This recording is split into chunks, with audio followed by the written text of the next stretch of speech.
안녕하세요.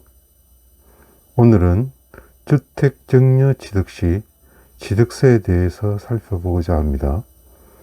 주택을 매매, 즉 유상으로 취득했었을 때는 1세대가 소유하고 있는 주택수 또는 이번에 취득하는 주택의 소재지에 따라서 세율이 중과가 되느냐 안 되느냐 여부가 달라진다고 말씀을 드렸습니다. 그럼 주택을 유상이 아닌 무상으로 취득했을 경우에 취득세는 어떻게 될까요? 무상이란 것은 두 가지를 의미하겠죠. 증여나 상속입니다. 원래 취득세는 주택을 취득한 자가 실제 취득한 금액을 신고하겠죠. 그 신고 금액을 과세 표준으로 해서 취득세율이 적용되는데, 무상으로 취득한 경우는 신고 금액으로 거의 안 하죠.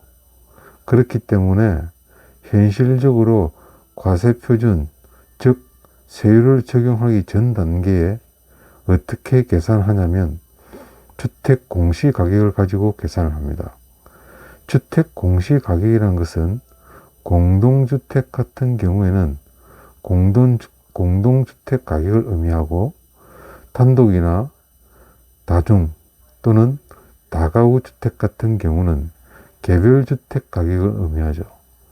어찌됐든 국가에서 정한 주택 공시가격을 가지고 증여 같은 경우는 3.5% 취득세율이 적용되고, 상속은 일반적인 경우는 2.8%, 1가구 1주택자다 그러면 0.8%의 취득세율이 적용됩니다.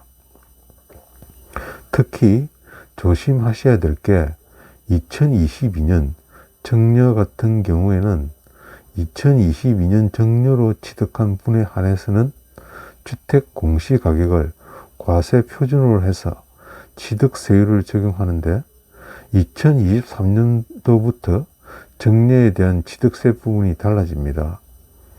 상속에 대한 취득세는 상관이 없어요.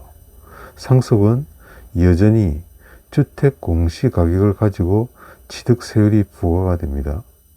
증여 같은 경우에는 과세 표준을 주택 공시가격, 즉 시가 표준액을 적용하지 않고 시가 인정액을 가지고 취득세율을 적용하겠다는 겁니다.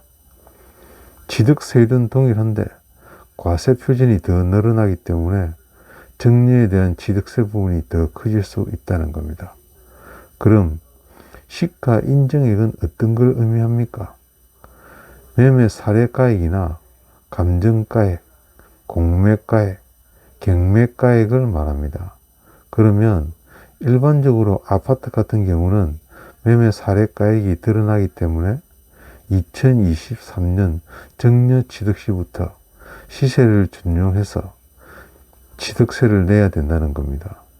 만약 증여를 받게 되어서 취득세 부분을 고려한다고 하면 2022년 안에 증여를 받는 것이 훨씬 더 유리하다는 겁니다.